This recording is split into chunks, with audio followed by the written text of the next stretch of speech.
good morning and welcome to Media Monitor. I am your host, Alicia Jali. Now we commence today's show by looking at the 2016 mayoral candidates. Poet Mzwakhe Mbuli, part of the 1976 youth uprisings, tells us his story, highlights of the Oscar Pistorious murder sentencing, closing arguments, and finally we wrap up by asking what is behind the current trend of young people killing their family members. But first, as always, it's 900 hours and these are the news headlines. NC still to decide on the City of Tshwane's mayoral candidate. This as the NEC failed to come up with a name last night. 10 awaiting trial prisoners are still at large after escaping from a correctional services centre in Rustenburg in the northwest. And big news as Springbok coach Alicia Jali is satisfied with his team's performance. Now this follows the Boks' strong comeback after a disappointing first half to beat Ireland 32-26 and level the three-match series at Emirates Airline Park in Johannesburg last night.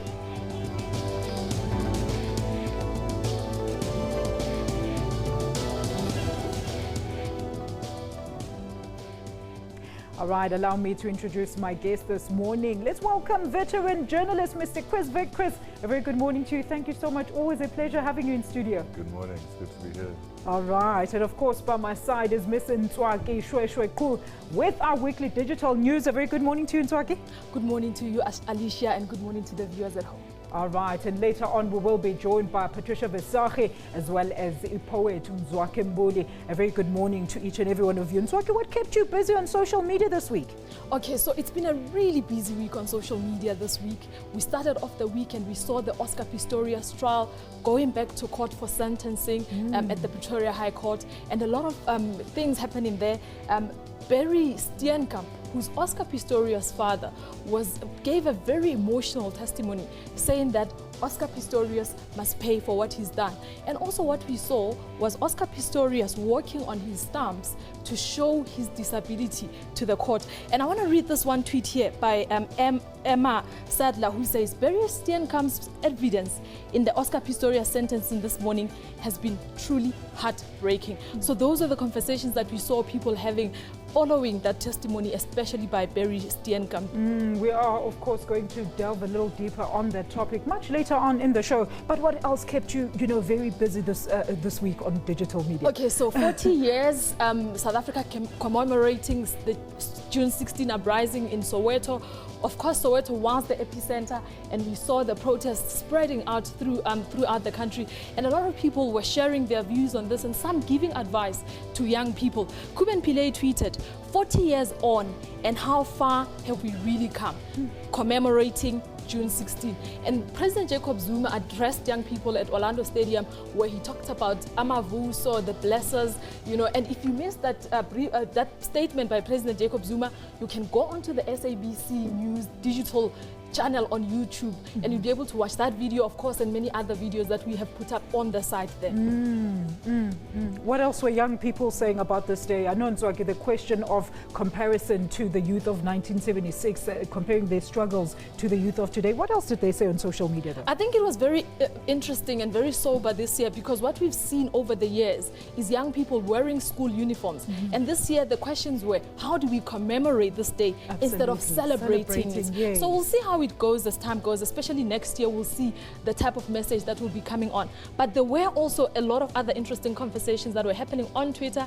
On Friday, we saw an emergence of a video of this young woman who had just been mugged in North Riding, and we saw the trend #racist rant. And what happened here in North Riding is that this woman who's an estate agent from Durban was mugged, called the police, and on arrival at the scene, the police were trying to help her, and all she was saying was to swear and use the K word, saying that she doesn't want to be assisted by black police officers. Now, what we understand is that a case has been opened, but a lot of people were talking about this one. It was quite busy on that, on social media. A lot of people saying that, she's not remorseful, she should get a certain sentence, and so many things. And one of the tweets that actually piqued my interest interest, Mzwakhe, was the fact that somebody said that racism, parents cannot apologize for that because it's the parents that teach their children. Were those some of the views that you got on digital news? Those were indeed some of the views. And we also saw some people talking about whether racism should be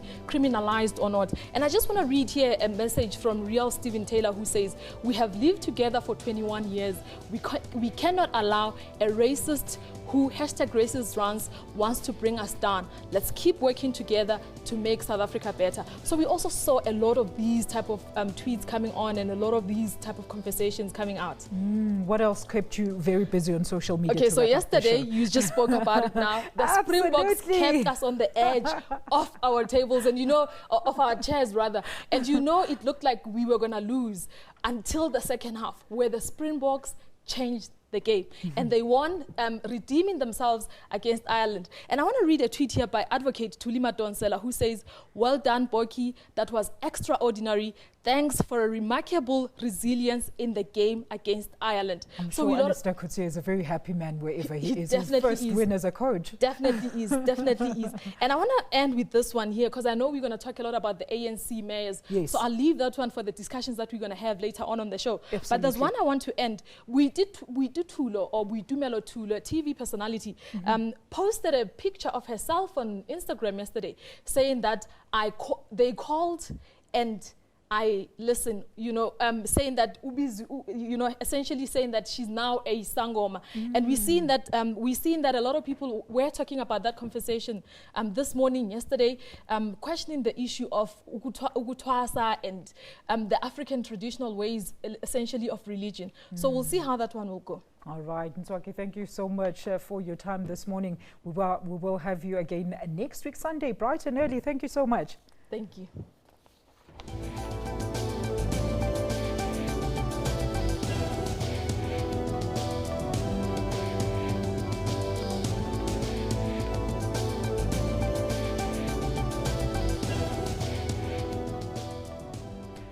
Good morning once again. Let's now engage with our guest here, Mr. Chris Vick. Chris, what was your big hashtag this week? What piqued your interest in terms of digital media? Any of the stories that we saw in Mzwakhe there touching on? I think June 16, definitely. I think this year was a very different approach to June 16. As Mzwakhe says, it was about commemoration, not about celebration. We didn't have kids roaming around in school uniforms drinking. We didn't have a trivialization of this very important day.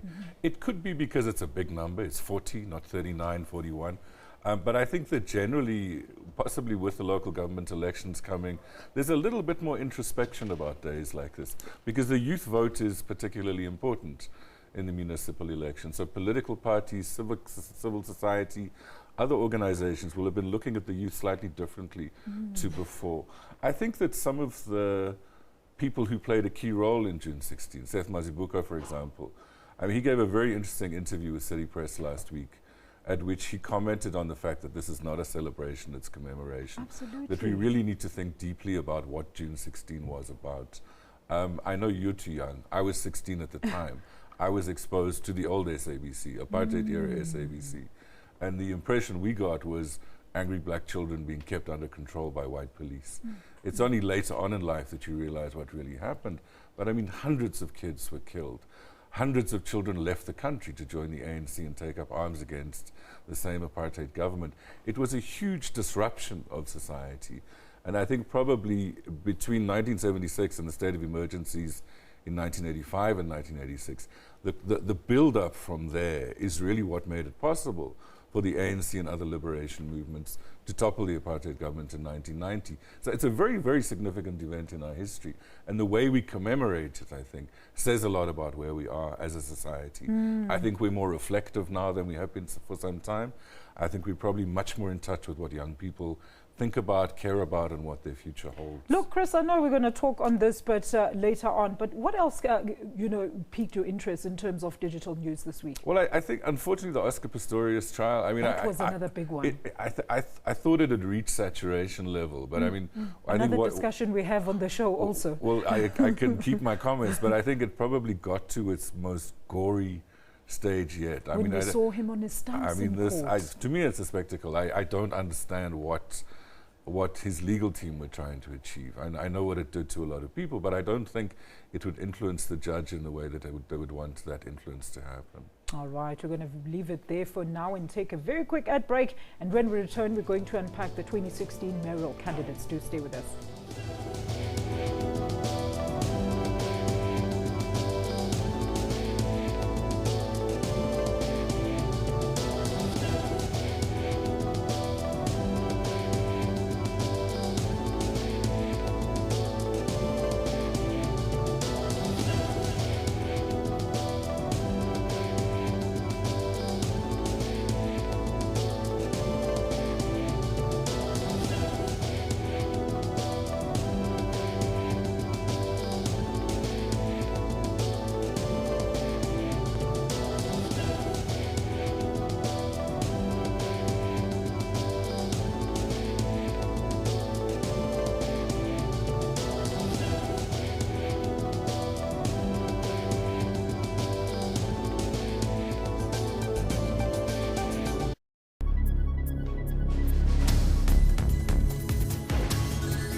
There is a sign for perfectionism. There's a sign for goosebumps. Something that symbolizes more performance. A sign for a special mindset. There is a sign for everything we stand for. Audi Sport, born on the track. Built for the road. Join the League of Performance. Returning to the majority judgment, it bears emphasis that this is an exceptional case that cries out for an exceptional solution or remedy to avoid a constitutional crisis which would have far-reaching implications for our democracy. We are now going to retreat, where we would be looking at putting together the action plan.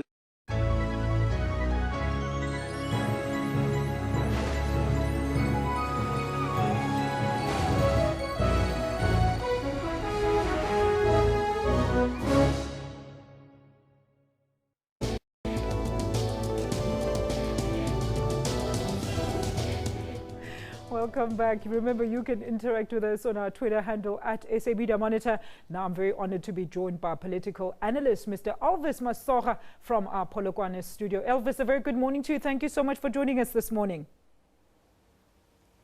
Thank you very much, Alicia, and my best to you and all the viewers. All right. Now, it's less than 2 months before the country heads to the local government elections. The upcoming elections are presumed to be the highly contested elections since 1994. And as the pressure builds up, political parties have released their mayoral candidates list they deem strong enough to allure voters. Let's start with you, maybe, Chris. I think a lot of parties were, waving the flag of, yes, we're going to try and get a lot of female representation. And I'm going to pose the same question to Elvis as well. Do you think from the list that we've seen, I mean, we know that EFF has not released theirs. Do you think from the list that we've seen that was achieved? No. I think it's been sacrificed on the altar of expediency. I think it was an ideal, particularly for the ANC. But the reality is that the list process, the process of identifying mayoral candidates, has been quite a divisive one within the ANC. And that in the end, the ruling party has gone for the candidate who is probably most likely to win the constituency rather than achieving gender parity, except for eThekwini, obviously, where there is a woman candidate who's been nominated. But for the rest, it's essentially men. Tshwane could be interesting, though. I mean, as you know, it's unresolved. Yes. And one of the conversations that's been going on is around a kind of compromise candidate who would be a female former cabinet minister. Togo Didiza's name has come up, Thandi Modisa's name has come up. So there might be an ANC woman's mayoral candidate in Tshwane. But for the rest of Gauteng, there's very little gender parity. For the rest of the country, there's very little gender parity. The DA, I think it's very difficult to make an assessment there, but I don't think they've succeeded. The EFF, as you say, is not named, probably because they don't have people with the kind of track record that the ANC and the DA have. But they might still surprise us. They do publicly have a very strong commitment to gender parity. Elvis, what's your take on that? I mean, the big cities do not have any female representatives except for the DA. Yeah, you know, it's in relation to, you know, gender equity with regard to the mayoral candidates that were announced by the ANC last night. I will say to you that, you know, gender representation must not necessarily apply to cities, but must apply to the totality of numbers of mayors within a particular province or a country. And I think it's an argument the ANC that will advance to say, we must not only focus on the fact that there were only 2 mayoral candidates that are going to contest in the cities, but you need to make a head count of all the mayoral candidates that were chosen for the whole province of Gauteng or even in South Africa. But let me come to another important thing here. We need to acknowledge, you know, the ANC, you know, it's the unique method of nomination that they've developed for this year, whereby they incorporate the concerns and the views of community members within a particular village or within a particular township, and again, even accommodating the wishes of card-carrying members, because it's a unique nomination strategy. There's no any other political party in the country that has developed that strategy, whereby you involve community members, even though they are not card-carrying members of an organization, and also you are involving card-carrying members. I think it was a unique strategy that it can even work wonders for the ANC. Lastly, in relation to, you know, the retention of Pakstow and Denny Jordan, I think it was strategic on their part, because we need to acknowledge as South Africans that under, you know, Mayor Pakstow, Johannesburg has been extremely impressive within the context of fiscal, you know, management. Even international rating agencies have painted a very impressive picture of governance and fiscal management in relation to the city of Johannesburg. And I think we need to acknowledge, you know, the contribution that Pakstow has made to consolidate governance and stabilize finances and management within the city of Johannesburg. Chris, I mean, let's have a look at that. Look at the Gauteng, Johannesburg. It's Pakstow versus Herman Mashaba. And I mean, Elvis has just alluded to the fact that it's only card-carrying members that can be elected for that position. But do you think this is the right way to go about things? I mean, what if there's new members that are female that could have possibly been better for a nomination? Well, there are very senior women members within the ANC in Johannesburg. I guess the question is, in the ANC's case, well, I think process, but also what do you want the outcome to be? Because in a sense, you have to weigh up gender equality against consistency, continuity. So there's a whole lot of questions that get factored in. I think Elvis is right. It's about the national picture, not city by city. And that's where it gets complicated. I think in the case of Joburg, it's a very interesting scenario, because Connie Bapela, for example, is a very, very experienced member of local government. I would imagine that maybe next elections she would be the one who steps forward. Pakstow has been in office for 5 years. He seems to have done an incredibly good job. Possibly the view is, let's give him another 5 years and see where that takes us. Joburg is a very important city, as you know, not just in terms of politics, but in terms of the economy, in terms of Africa, in terms of our global positioning. So you don't want to be taking risks in a constituency which is quite marginal. The ANC's majority, it wasn't a local government election, but in the last national and provincial elections, was 2%. So you don't want to take chances with that 2% by possibly compromising a sense of continuity and expertise around the gender issue. That's why I was listening to Gwede last night. It's a very three-dimensional process that the ANC has gone through. It's caused problems. It has exciting moments around it.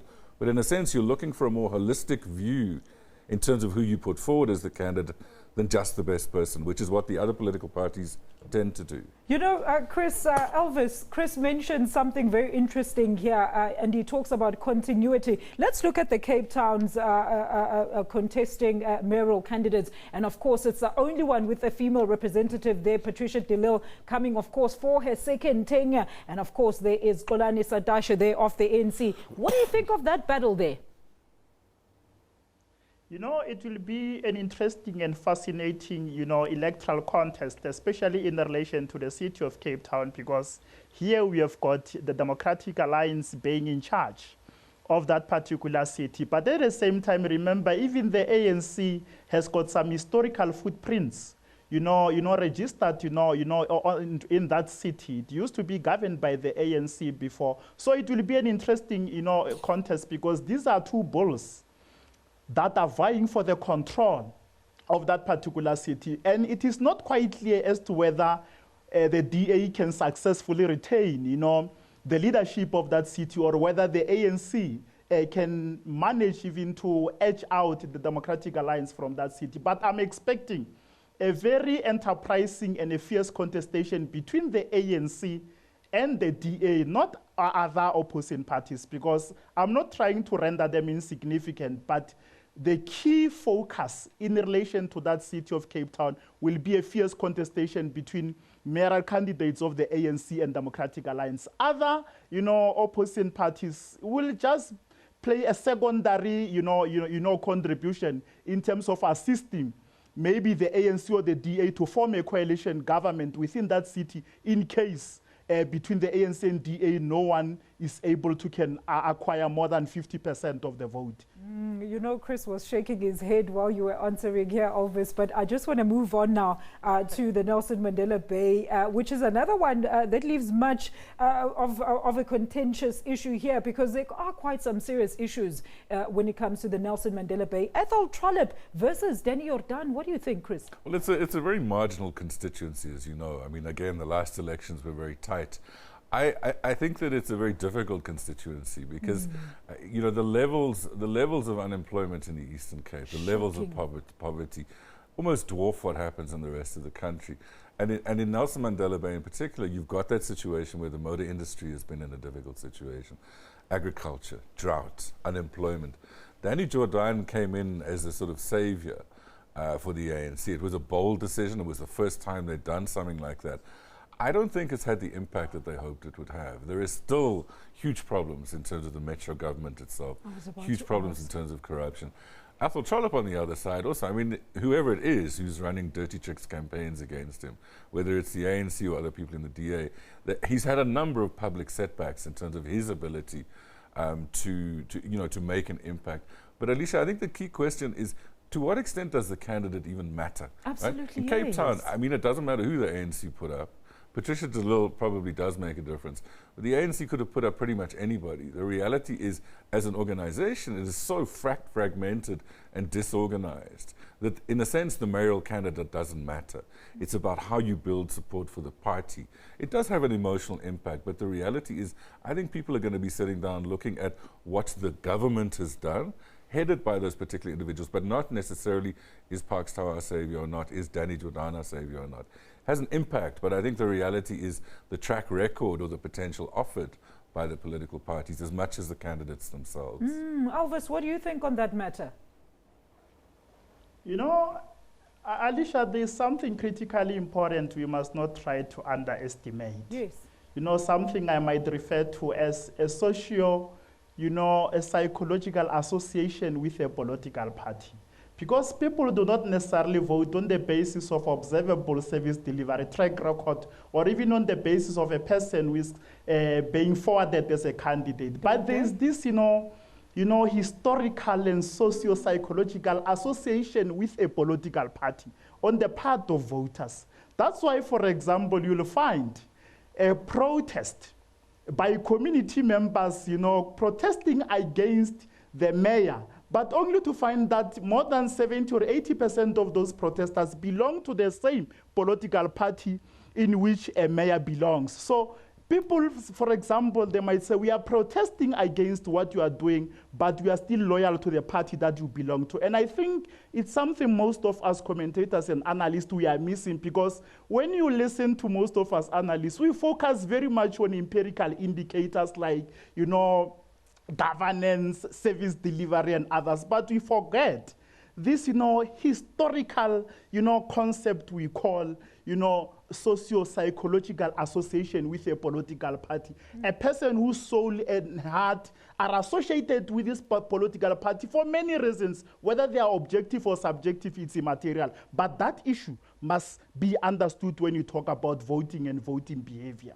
Mr. Elvis Mzwakhe, thank you so much. He was joining us from our Polokwane studio. What do you think of that narrative, Chris? Do you think it's true? I think if anybody had the right answer, they would be doing successful election polling. And the reality is our election pollsters it's a hit and miss group, I think it does. Everybody has a different approach. I might believe or not believe in the individual. I might believe or not believe in the party. I might believe or not believe in my own ward councillor. I mean, it comes down to that level. It depends on personal choices we make around how involved we are in politics and in the society we live in. All right, that's where we're going to leave it. Up next is the Soweto youth uprisings. We're going to hear that through the eyes of renowned poet Mzwakhe Mbuli, one of the students in the class of 1976. You don't want to miss that. Do stay with us.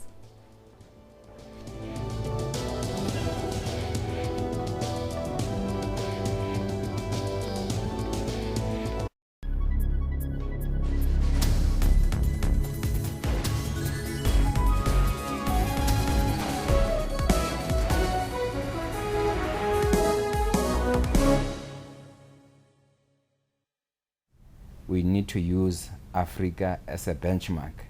And I'm glad that some of the countries like Swaziland, their TV, they are using SABC as a benchmark for local content.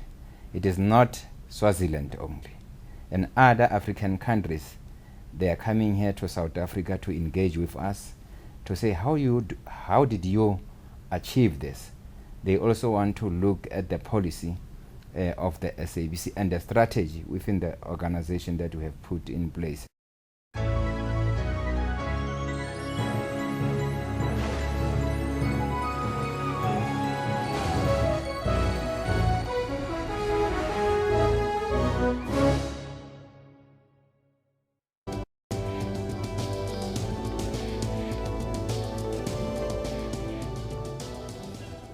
Welcome back to Media Monitor. Now, we are still waiting for the People's Poet, but let's commence with this issue. All eyes were on the North Gauteng High Court this week as Oscar's lawyers and the state took turns trying to convince Judge Thokozile Masipa to either go lenient or strong, respectively, in handing over her sentence on July the 6th. And joining us for this discussion is, of course, our reporter who's been covering this story for us all week, Patricia Visagie, and she joins us from our Pretoria studios.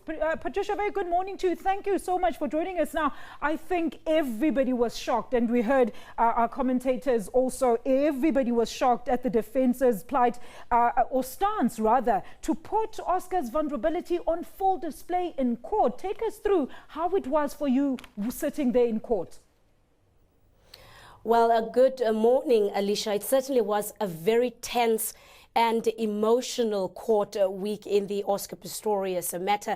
And you're right, with the defense pulling that unexpected move, parading the Paralympian on his stumps to appeal to our conscience what type of man he really is, who Oscar Pistorious really is, and really try and also appeal to the conscience of the court that you are dealing with this man and this is his vulnerability. And when you do pass on, the sentencing, please bear in mind that this is the man that pulled the trigger, and he was on his stumps. He was totally vulnerable, and of course he has a long-standing history of anxiety, and those are the factors that prompted him to pull the trigger on that morning, killing Riva Steenkamp. It was not because he wanted to do it, but he was really genuinely frightened for his life. He really believed that there was an intruder in the house, and his vulnerability, thinking that he won't be able to run away from whatever danger there may have been, and of course the fact that he was trying to protect Riva Steenkamp, as they had implied in court. All those factors prompted him to pull the trigger, and that's what they tried to play out in court, and we didn't expect it. The mood in court, you could hear that people whispering in court, and some really expressing so much I don't know, sorry for him and feeling for him, and saying that, you know, they almost understand for the first time who Oscar Pistorius really is and what he may have experienced on that morning when he pulled the trigger. But of course, there were also mixed emotions, some people saying, but we also need to understand that this matter was dealt with at the Supreme Court of Appeal. Absolutely. And the big question there was, but how do you pull you know, the trigger 4 times? How do you fire 4 shots into a small cubicle, not expecting that whoever may have been behind that door would die? You know, some people saying, yes, let's feel sorry for Oscar Pistorius, but let's not forget the nature and the extent and magnitude of the crime that was committed here. So even the Steenkamp family, we kept on looking at their reaction, and you could see some of them actually did not even want to look at Oscar Pistorius. It was almost like they could not make that eye contact when he was walking through the courtroom, and the fact that he was crying while he was doing that, he was pouring out so much emotion, that really had a strong impact on so many people. Even Advocate Gerinel, the prosecutor, could not really watch Oscar for too long. You could see that he kept on looking away. And even Riva Steenkamp's father, Barry Steenkamp, not being able to look at Oscar Pistorius for long. So that was a clear indication that everybody was touched, including, of course, the Steenkamp family, who in this matter, we know that they are the victim's family. You would expect them to, you know, keep a poker face, but you could see on their faces that they were deeply touched by Oscar Pistorius pulling that move. Look, very quickly, Patricia, I just want you to share with us, I mean, what was the reaction when the judge actually agreed to publish the pictures of the late Riva, showcasing those wounds as per request by her father? Very quickly. Well, the reaction was, many of us expected it. We actually predicted that would happen. You know, we said, okay, the defense came and, you know, they pulled their ace card. They played their trump card. What would the best thing be for the state to do? The best thing for them to do right now is to also, of course, appeal on the conscience of the court, the conscience of the public, and remind everybody that, yes, he is a vulnerable man, but remember what he did. And that's what Advocate Gerinel ended up doing, reminding the world that, yes, we sympathize with Oscar Pistorius, we feel for him, but let's not forget what he did to Riva Steenkamp, even emphasizing the fact that Oscar Pistorius can still cry. He can still walk through the corridors of the court. He can still be paraded on his stumps. But Riva Steenkamp can never do that again. She cannot even have, you know, a simple conversation with her parents, as we heard, of course, Barry Steenkamp repeatedly telling us when he gave that emotionally charged testimony, crying through, you know, his testimony, telling the court that he thinks of his daughter every day. He talks to her, and the agony, the pain, the sorrow is not going away. Doesn't matter what he does, and saying to the court, appealing to the court that Oscar Pistorius must pay for what he has done, saying that they understand that maybe it was a situation that no one can really understand. Barry Steenkamp even saying that he, as a father, still believes that his daughter and the Paralympian must have had an argument. Of course, something that the state failed to prove during the trial, that there was an argument. But he, as a father, believes that. And he told the court that, I don't believe that Oscar Pistorius told the truth, saying that he doesn't believe that the truth was told to the court. Patricia, I just want to hear from our analyst in studio here. Chris, what was your reaction, I mean, when you saw this whole thing played out? I know we touched a little bit on it when we began the show. I don't watch the trial live, so I only get the news packages. But I mean, for me, there were 3 very high emotion moments. The first is Pistorius himself walking on his stumps. The second is Riva Steenkamp's father, a man admitting that he almost tried to kill himself. He harmed himself because of the pain that he's been through. The third is the judge's decision to make the photographs available. The reality, Alicia, though, is that this is being played out in the court of public opinion. The decisions are going to be made in a court of law. And I think the judge has already realized from the way this trial was handled previously that the emotion, the issues that are coming up can be raised in a particular way.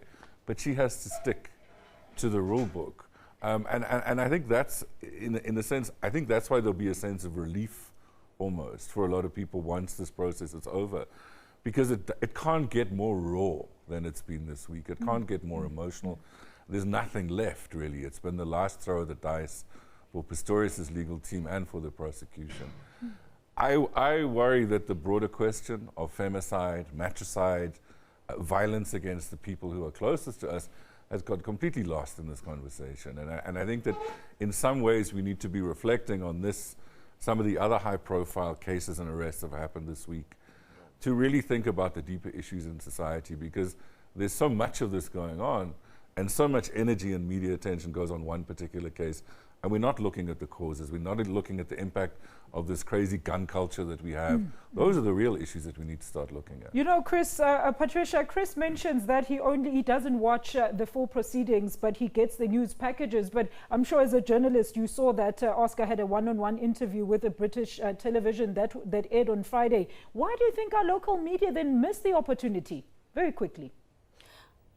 Well, I don't really think that our local media missed the opportunity. You would know with such interviews, a lot of money is at play, right? So I think it really depends who is willing to pay for that interview and who is willing to really pay big bucks for that interview. So that element really comes to play. I mean, we have tried as the SABC, for instance, from the beginning of this case, after just finding out that the Paralympian has gunned down his girlfriend, we have tried to reach out and try to get interviews. And you would know that it's not just Oscar Pistorious that didn't want to give the local media interviews. Even the Steenkamp family, we struggled throughout the trial to speak to them, to a point where their lawyer even approached us saying, but they can't speak to us because they have contractual agreements with certain international media houses, where they actually bought their voices or their interviews,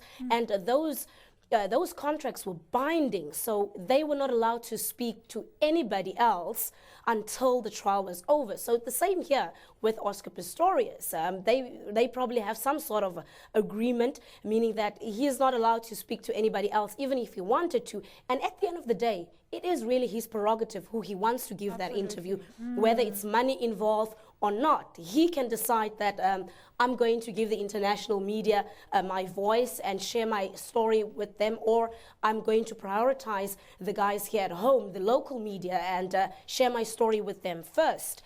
But of course, he chose the international platform, perhaps because it's much broader a platform. We know that the Oscar Pistorius was an international matter. It is an international trial, or court case rather. So from that perspective, I think it does make sense that you would rather than choose an international broadcaster which has a much far-reaching footprint and, of course, audience than just basing it on the local media right here at home. That's how I see it. But I think the bottom line is that he does have the right to choose. Thank you so much, Patricia. And I remember Gerin now, he also alluded to that specific interview that Oscar has, of course, done with certain networks, excluding South African. And he did question on why he should go on television to try and explain the version of events that he says, or rather has still not explained to the family or the court, is actually what took place. We're going to take a very quick ad break and we're going to come back after this. Do stay with us.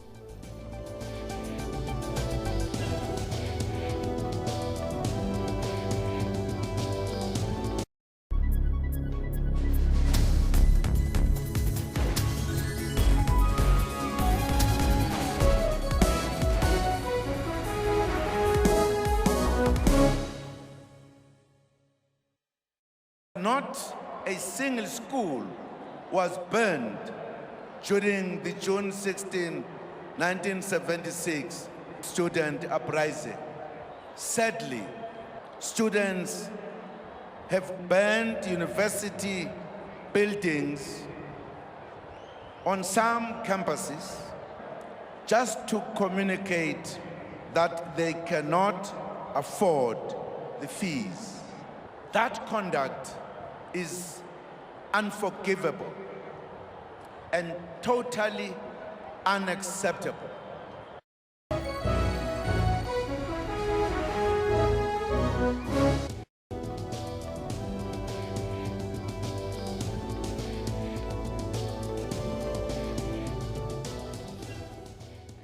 Well, I can tell you that the People's Poet has arrived, but he will be joining us for our final segment. But let's turn our attention to this, a very worrying incident indeed, where the recent murder of former SABC News reader and board member Hope Zinde has further elicited questions about the scourge of drugs in our communities, as well as young murderers. Her son appeared at the Brits Regional Court Northwest on Friday, charged with her murder. Meanwhile, a Cape Town young man, Henry van Breda, was also charged this week with the murder of his parents and brother. Let's start with the van Breda case. I mean, it took so long for him to be charged. The sister is still recovering. Chris, what do you make of this? What's happening to our young people and drug-related killings? Well, I think that if we knew the answer, we would do something about it. But there's obviously, it's interesting to look at who is involved in these issues. They're middle-class families, it's not working-class families. It's people who live in gated communities, big houses, cars, etc. They obviously have access to drugs, which most people probably don't have. I mean, maybe they're working with higher end drugs, maybe they are having access to things that other people don't get access to. But there's obviously something very fundamentally wrong. In the case of an individual who either kills their mother or kills their entire family. I don't know if that's purely drugs. I mean, I think that there are obviously deeper personal problems that exist within those situations. And it's a phenomenon that we really need to begin to understand. It's compounded by gun culture. It's compounded by a lack of respect for women, a lack of respect for older people, a lack of respect for society. Very complex, and there's no single solution to this kind of thing. I think the interesting thing with Hope's passing is that it has triggered a conversation among friends and associates around what exactly was going on. You know, what can be done? Because I think that often in cases like this, we gnash our teeth, we pull our hair out, and that's it. But I think, if we're starting to see these situations where people are saying, we should have been paying attention to what was going on. Yes. We should have been thinking about the relationship. We should have been thinking about what this young man was going through. Earlier, we should have seen the signs. If that's sensitizing us as a society, at least there's some kind of positive spin-off of it. But it's worrying. It's really worrying to live in a society where there is this level of violence that exists, whether it's Pistorius, whether it's the Van Breda I was situation. about to say, I mean, doesn't the Oscar Pistorious scenario also tie in with this type of murders? Well, there's so many similarities. It's these gated communities where people don't know, so your neighbors don't know what's going on in your house. You can get up to all kinds of stuff without your neighbors knowing. You've got access to money, you've got access to stuff that other people don't have. So it's Pistorius, Van Breda, and Zinde. There are so many similarities in terms of how these the sort of triggers for the particular Are cases. you saying there needs to be more monitoring in terms of these gated communities, Chris? I think that's why people go to these gated communities, to actually stay away from the big brother watching type of scenario. Well, to me, it's not monitoring. I mean, it's essentially about communicating with the people you live alongside. And I mean, I live in a suburb with high walls. I know the person across the road, and I know the guy next door and the guy next door to him. I don't know anything about their lives. Now, imagine these gated communities where the properties are much bigger, the distance is further, and you essentially wave to people as you drive in, and that's it. I mean, we're losing a sense of community. The more that the middle class grows and the more we move into these kind of neighborhoods, we're losing the sense of community, which is not to say it doesn't happen in poor communities either. But I think essentially it's about, we need to be more empowered as citizens to understand what are the signals, what should we be looking out for, Absolutely. what are the triggers. Yes. To say someone is dark and disturbed and is one thing, but I mean, did you ever go up to that person and say, look, what's going on? Well, what can we do? Is there something you want to talk about?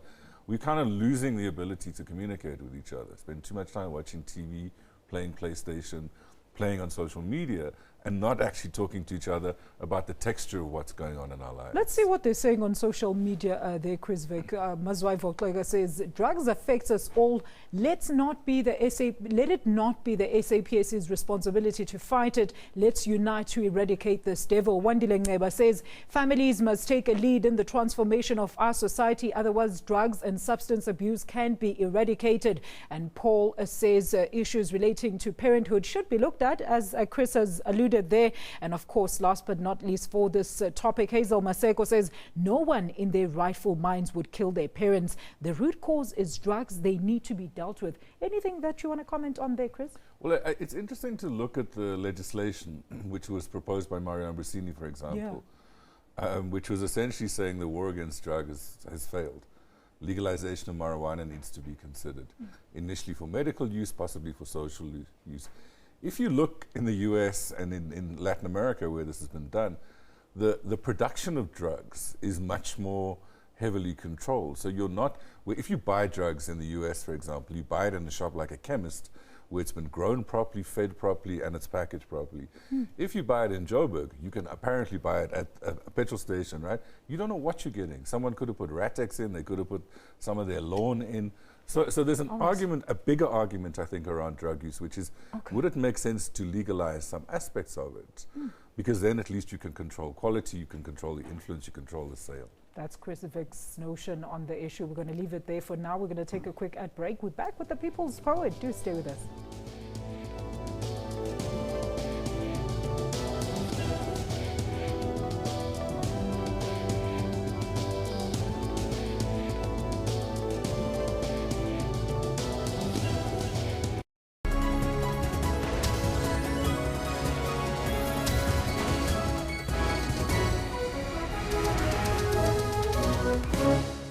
I think it's an exciting moment for the community of Manin, in particular Achikova. This is a historically disadvantaged community. You can look at the school facilities. Much more needs still to be done. But what's so exciting as part of the SABC corporate social responsibility, hence the SABC Foundation is coming to the picture. These kids here, like any other historically disadvantaged children, they will for the first time have access to a library. And then, like they indicated there, the chief was already committed to give this community a site wherein this library will fully be established. But then, ours as government, we really appreciate this effort that the SABC has done, in the sense that having access to a library to some of the children around this area, in particular in Vembe, is still a privilege. It's a luxury.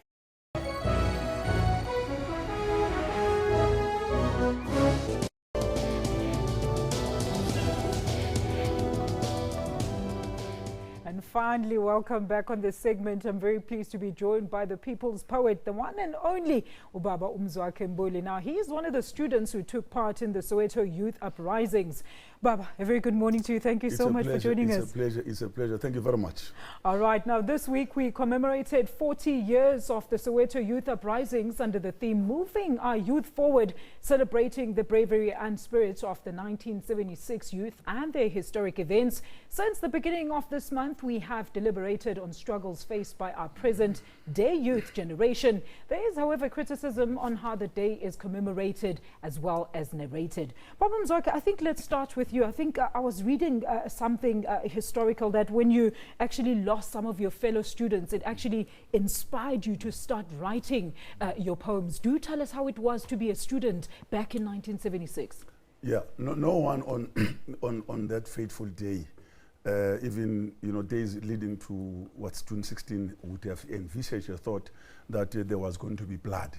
No one had even any ulterior motives to say we were going to either defy the state by any other violent means. It was all peaceful, for the fact that we were all in school uniform, white shirts, neat, and with no stone, no weapons or traditional weapons, I'm sure maybe perhaps a tear gas could have been a consolation, but let alone the rubber bullets. For the fact that these guys reacted using live ammunition is something that you see on the movie, and something we heard about, be it a Sharpeville massacre. But we never envisaged as students that we were not burning passes like in Sharpeville. For the fact that we were met with this kind of brutality, a butchery, by a system, a regime that was regarded as a force in the region. But look at this, if we were fellow citizens, and if we were supposed to be subjects under this very same oppressive government, but we were not, after all, we didn't have a vote, but we we were not treated like school children. Look, the age mostly 13, 14, 15, 16, 17 years. So we are not talking about adults here. But these guys opened fire. Yes, it's a miracle. Maybe some of us were spared, not because we're smart, but so that today, we, even 40 years later, and be able to narrate and say, it was so sad to see some of our fellow students being mowed down, killed, you know, lying in a pool of blood, and with no ambulances in sight, with no rescue operations. But for a fact that, you know, I think the regime was shocked. They never envisaged such resilience, such audacity, except that the students were harmless, were innocent, defenseless, but those guys opened fire. Chris, I mean, you spoke about it earlier, and you said you were also there back in 1976. I also want Babu Mzwakhe to also talk to us about looking at the current youth generation. Do you relate to their struggles and how they deal with things in terms of those struggles? Yeah, I think be it Mitangubeni, Hastings Law for T.S. Machinino, or whoever died in 1976, even those who are not even found, their remains are never found. To this day, NPA missing persons groups are still looking for our fellow students who died here across the border. It's like spitting on the graves. The behavior of some of the youth today, not all of them, it's like spitting on the graves of those who fought for them.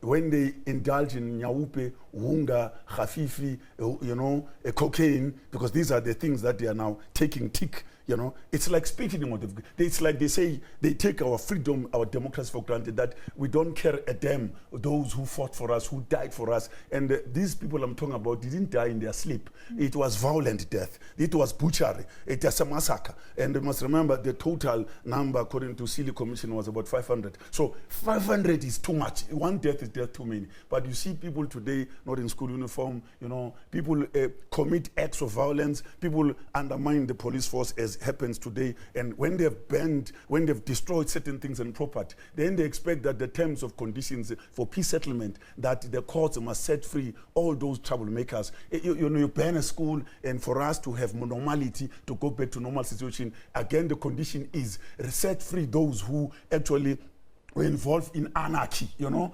I mean, it's an insult that people were hanged, people had to disappear, people had to die for this freedom. Madiba said we create freedom for others. But look at these people, what they are doing today, it's like their behavior says, we don't even care whether Madiba stayed 27 years in prison. We don't care. You could see them after school, they take off their uniform.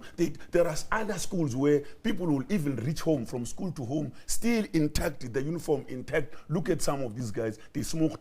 It never happened in 1976 where there were deaths in schools, people fighting each other at school, you know. And these days there's rape in schools. And I mean, no wonder why there's rape in the tertiaries, because the drug lords are targeting all students.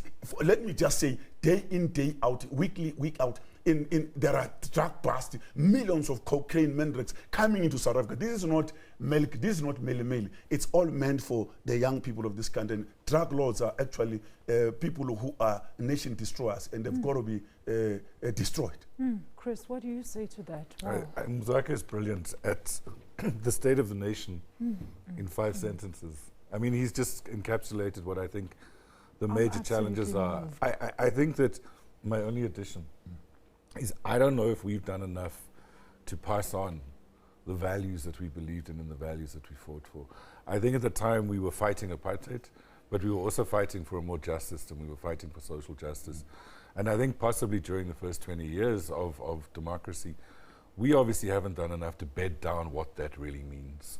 And I don't know how we play catch up. I don't know how we play catch up with the numbers of kids we're talking about, with the level of drugs, the level of violence, the level of crime. It's a huge battle. As I said earlier, I think the way June 16 was commemorated this year was an improvement, because it was reflective, it was looking at the real issues. We need to build on that. But I mean, it's a huge challenge that we face as society. Thank you so much, Chris. Babu Mzwakhe, just 2 words to our youth of today before we go. We've run out of time. Yeah, they have a responsibility. Another Mandela can be produced amongst them. The future leaders, another Julius Nyerere, Kwame Nkrumah, Madiba, you Tambo, you name them. Many words there. We expect them to do that, and you are not a leader unless you produce those who are better than you. So expect them to excel more than our matters. The people's poet, Mzwakhe Mbuli, and veteran journalist, of course, Mr. Chris Vick. Thank you so much, gentlemen, for being in studio with us. And thank you for watching our show, Media Monitor, today. We hope that you will join us again, same time and place next week. For me, Alicia Jali, and the rest of the team, good day and stay blessed. I'm back on top of the hour with AM News.